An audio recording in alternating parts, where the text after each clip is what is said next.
Welcome to Love and Trauma, the real deal. I'm Danielle Sebastian, best-selling author, coach, and yes, I've been through the marriage trenches myself. This show is all about how to actually deal with trauma in relationships and make it work without losing your mind. If you're ready for honest talk, no fluff, and tools that cut through the noise, tune in, because let's face it, love can be a bit of a mess, but it's a mess worth figuring out. This is Love and Trauma, the real deal. Have you ever reached the point where you're just pretending that everything is fine? That was me. For years, I tried to do it all by myself, to be the only one that my husband talked to take care of the kids when he was checked out, keeping everything normal with extended family, handling the finances, doing the scheduling, keep the house running, all while smiling, all while pretending that everything was fine. But here's the truth, it wasn't. And eventually, I wasn't either. Everything broke over the holidays, and I ended up in a hotel room by myself, exhausted, angry, and heartbroken. And that was my breaking point, but also my wake up call. I remember sitting on the edge of that hotel bed, staring at the wall, thinking, how did we get here? How did something that used to feel so close turn into this much distance? And that's when it hit me. It wasn't just our marriage that was disconnected. We were dysregulated. So last week on this show, I talked about the 3 to 4 trauma trigger responses that quietly shape how we show up in our relationships: shutdown, escalation, and avoidance or numbing. Those responses might seem small in the moment, but when they collide inside a marriage, they create these endless emotional loops, arguments that circle back, silences that stretch longer each time, and a kind of loneliness that you can feel even when you're sitting right next to each other. That night in that hotel room was the moment I realized we weren't broken. We were stuck in a pattern that neither of us could see. So today, we're going deeper. I want to show you what happens next, how those trauma responses turn into full-blown relationship cycles, why pretending that everything's fine only keeps you trapped, and what it actually looks like to start re-regulating your marriage together. And by the end of this episode, you'll have real practical tools that you can use right now to start calming the chaos and rebuilding connection one moment at a time. Oh, and if you haven't yet, I want you to take my 3-minute disconnection quiz. It's at my website, and it is in the link below. It'll show you which one of those dysregulation patterns is showing up most often for you. And trust me, that clarity changes everything. All right, let's start where most healing journeys begin, with the final breakdown that made me stop pretending everything was fine. That night in the hotel room, everything went quiet, not peaceful quiet, the kind of quiet that hums in your ears because you've cried so much there's nothing left to say. The world outside was celebrating the holidays, and I was sitting there alone, surrounded by everything I'd been trying to hold together for years, realizing it had finally fallen apart. I'd spent so long managing the chaos, predicting every reaction, trying to make sure no one got upset. And even when I could feel myself unraveling, I kept telling myself, just push through. He needs you. The kids need you. Everyone's counting on you. But no one tells you that when you're constantly the one holding it all together, you start to disappear in the process. And that night, I couldn't hold it anymore. The tears, the resentment, the ache of feeling like I was the only one trying. I was tired of being the emotional anchor for both of us, tired of feeling unseen, unheard, and unchosen. And I have to be honest, part of me was angry that he couldn't see how hard I was fighting for us, angry that love had started to feel like survival. But another part of me, the quiet, deeper part, knew that this was my body's way of saying enough. Looking back, I can see it so clearly. The breakdown wasn't the end of our marriage. It was my nervous system finally waving a white flag. My body wasn't broken. It was begging me to regulate. See, for years, I thought if I just found the right words, if I communicated better, if I stayed calmer, if I read more books, tried harder, we'd finally be okay. But the truth was, we weren't fighting about dishes or plans or tone. We were fighting from dysregulation. He'd get triggered and then I'd get triggered. And we both start reacting to each other's pain, not each other's words. Every time I tried to fix it, I was actually fueling it because you can't fix something that's coming from survival. You can only soothe it. That night, I didn't really know what re-regulation meant. I didn't even have language for trauma responses. All I knew was that something had to change. And this time, it couldn't just be him. It had to start with me. So instead of reaching for another solution, I reached for stillness. Instead of asking, how do I make him understand? I started asking, what's actually happening inside me when I feel this panic to fix? That's where everything began to shift. Because when you stop trying to fix the other person and start understanding your own reactions, you begin to see the pattern for what it really is. Two people trying to feel safe in all the wrong ways. And that's what I want to unpack next. Because last week I shared the 3 trauma trigger responses: the shutdown, the escalation, and avoidance or numbing. And now that you understand where all this started for me, I want to show you how these responses collide inside relationships and create these endless loops we can't seem to break. So let's look at how those patterns actually play out and how they start keeping people, or how they keep people stuck even when they love each other deeply. Once I started learning about trauma and dysregulation, it was like someone turned on the lights in a dark room. I could suddenly see the pattern, how our nervous systems were reacting to each other, not necessarily to what was being said. It wasn't about who was right or wrong. It was about who felt safe and who didn't. So, what most couples don't realize is that these responses don't exist in isolation. They interact in a relationship. They feed off of each other. And when you put 2 people with dysregulated nervous systems in the same space, you get cycles that feel impossible to escape. So, today I'm going to walk you through the most common ones I see, the one I've lived myself, and maybe the one that feels a little too familiar to you right now. The first one is the powder keg. So the pattern is that he escalates or goes into fight mode and you escalate and go into fight mode. When conflict hits, it's like lighting a match in a room full of gas fumes. No one backs down because neither of you feels heard. You keep raising your voice, trying to prove your point until someone finally storms off or says something they can't take back. The fight ends, but nothing's healed. You both retreat, walking on eggshells, waiting for the next explosion. I call this one the powder keg because it feels powerful, volatile, and exhausting. It's fueled by fear, but it looks like anger. The next one is called the stalemate.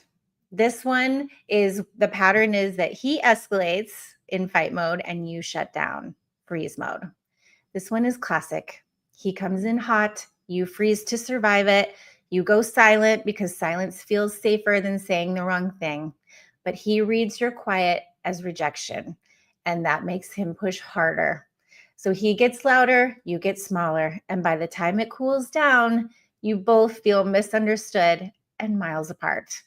No resolution, just exhaustion. And it happens again the next time someone gets triggered. The next one is the false peace. The pattern is he escalates in fight mode and you avoid flight mode. He blows up and you back away. You tell yourself it's not worth it and focus on moving forward. But forward really means around the problem and not through it. On the outside, everything looks calm. Inside, there's pressure building like water behind a dam, and resentment grows quietly.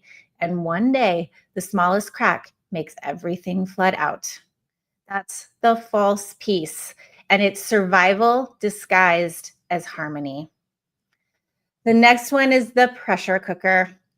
The pattern is he shuts down, goes into freeze mode, and you escalate, go into fight mode. This one was the pattern that we had in our relationship. He'd shut down completely, and I'd start pushing for connection, asking questions, trying to get him to talk, anything to prove that he still cared. But the more I pushed, the deeper he withdrew. I'd feel crazy for wanting closeness. He'd feel attacked for needing space. And every time the tension built until someone finally blew. Then the cycle would reset, quiet for a while until the pressure started again. That's the pressure cooker. It's one of the most painful loops to live in because both people are desperate for safety, just in opposite ways. The next one is the roommates. The pattern is that he shuts down, goes into freeze mode, and you shut down, going into freeze mode. Here, no one's fighting, but no one's connecting either.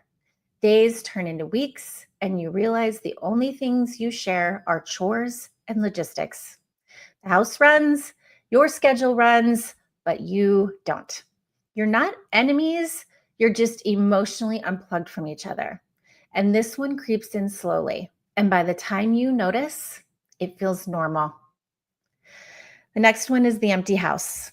The pattern is he shuts down and freezes, and you avoid in flight mode. He stops engaging. You stop trying to stir things up. You tiptoe around to keep the peace. He sees that you are not needing him, so he pulls away even more. Over time, you stop depending on him altogether. The house looks fine from the outside, but inside, it's silent. You're surviving, not living, and slowly, trust starts to crumble. The next one is the spin cycle.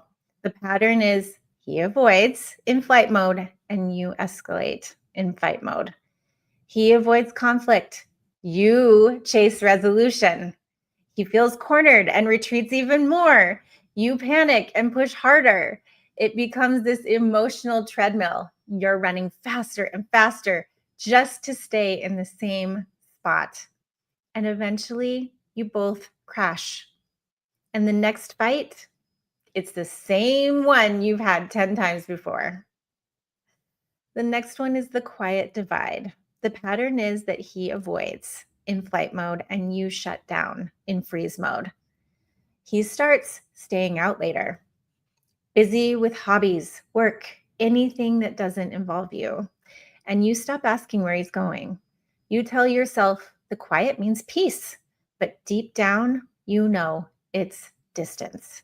It's two people living parallel lives, getting further apart every time they avoid the hard conversations. And the last one is the sinking ship. The pattern is he avoids in flight mode and you avoid in flight mode. No one fights, no one talks, no one even brings it up anymore. You both pretend everything's fine while the foundation rots underneath. And then one day, a crisis hits, and you realize you've been patching holes in a sinking ship.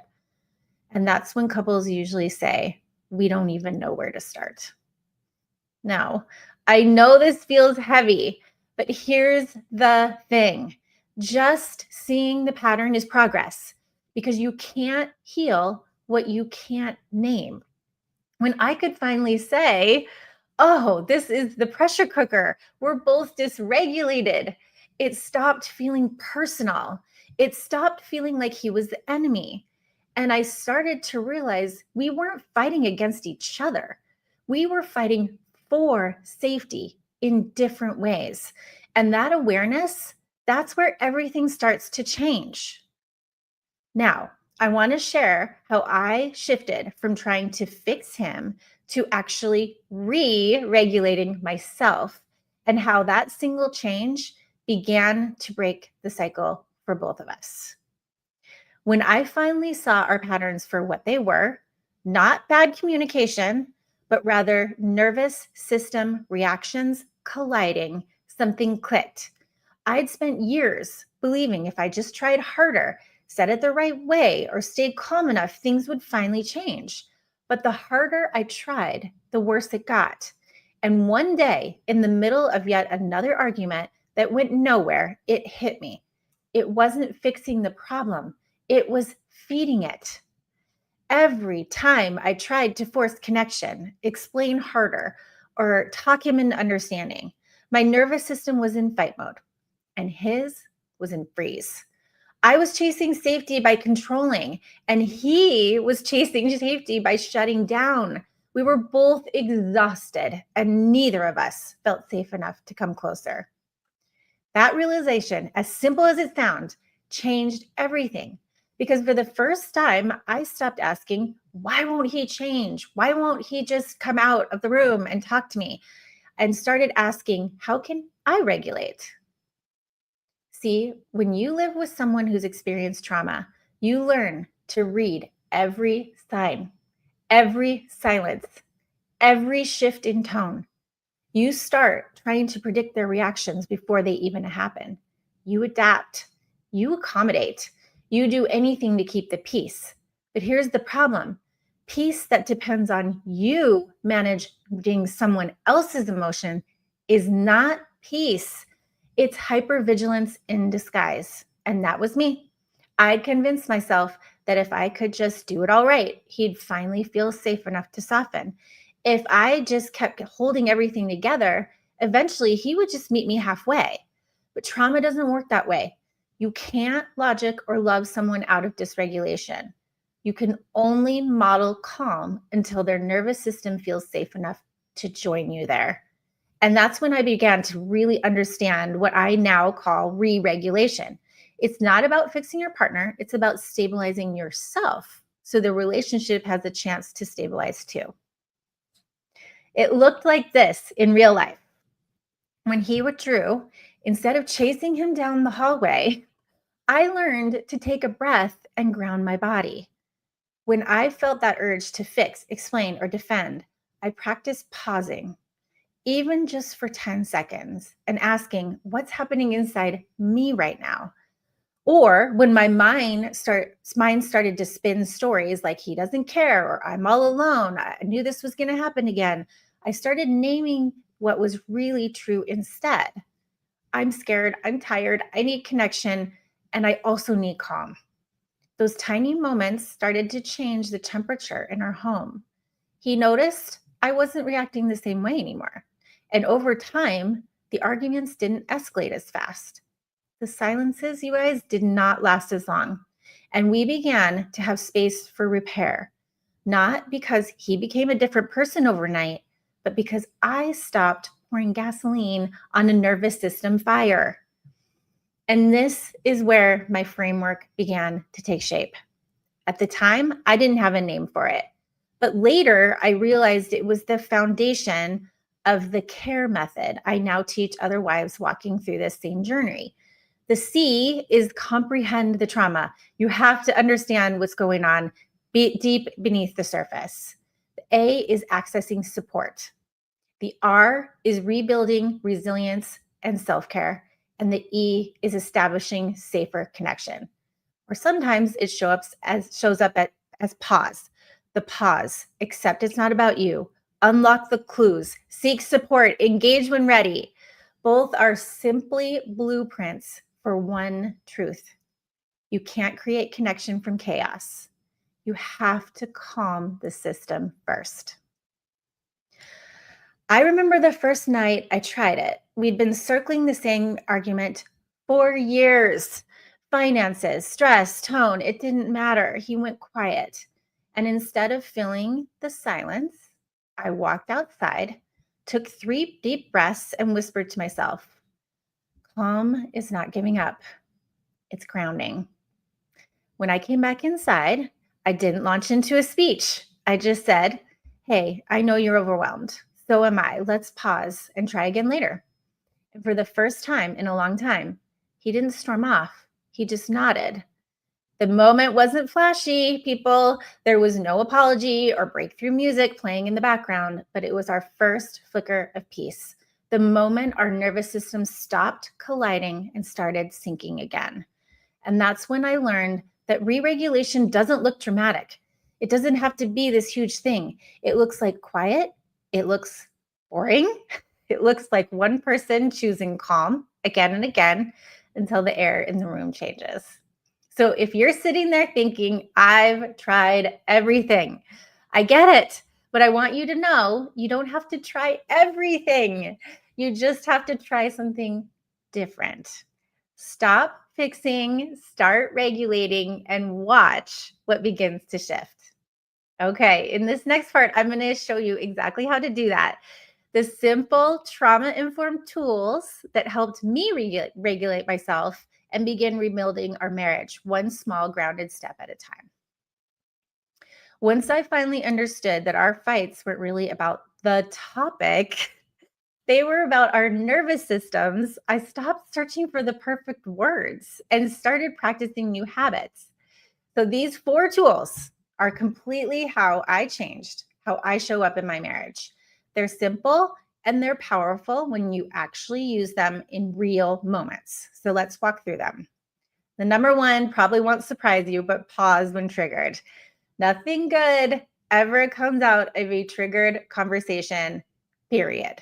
When your body's in survival mode, logic is gone. It's like you've seen a bear and none of that it's all instinctual. You can't listen, reason, or connect when your brain thinks you're in danger. So now, the moment I feel my chest tighten or my voice rise, I pause. Even 10 seconds helps. Sometimes I step outside. Sometimes I close my eyes and take 3 deep breaths because no real resolution can happen until both people are regulated. I used to think pausing meant giving up, but now I know it means protecting connection. Ground first, talk later. Tool number 2, don't take it personally. This one was huge for me. When my husband shut down, I got reactive. I used to take it as rejection, like I wasn't enough or I'd done something wrong. But once I understood trauma, I realized his reaction wasn't about me. It was his nervous system protecting him from old pain. When you stop taking it personally, you stop reacting to the story in your head and start responding to the human in front of you. Now, when he goes quiet, I remind myself, this isn't about me. He's dysregulated. And that single thought keeps me grounded instead of spiraling. Don't make meaning, make space. And number 3 is name what's real instead of pretending. For years, I was the queen of I'm fine, smiling through tension, acting like everything was normal, but pretending creates distance, not peace. Now I practice gentle honesty. I might say things like, I'm feeling tense and I don't want to take that out on you. Or this feels off between us and I'd like to find our way back. No blame, just truth with compassion. When you name what's real, you bring authenticity back into the room, and authenticity is what safety grows from. Then, and this is key, you need to come back to it after things have calmed down. That's when your nervous systems are open, and that's when you can actually have a fruitful conversation. You can't connect through performance, only through presence. And tool number 4 is create micro safety every day. Healing doesn't happen in one big moment. It happens in the tiny, repeated ones. For us, it looked like 1 device-free dinner a week, 5-minute check-ins before bed, predictable routines that told our nervous systems we're safe.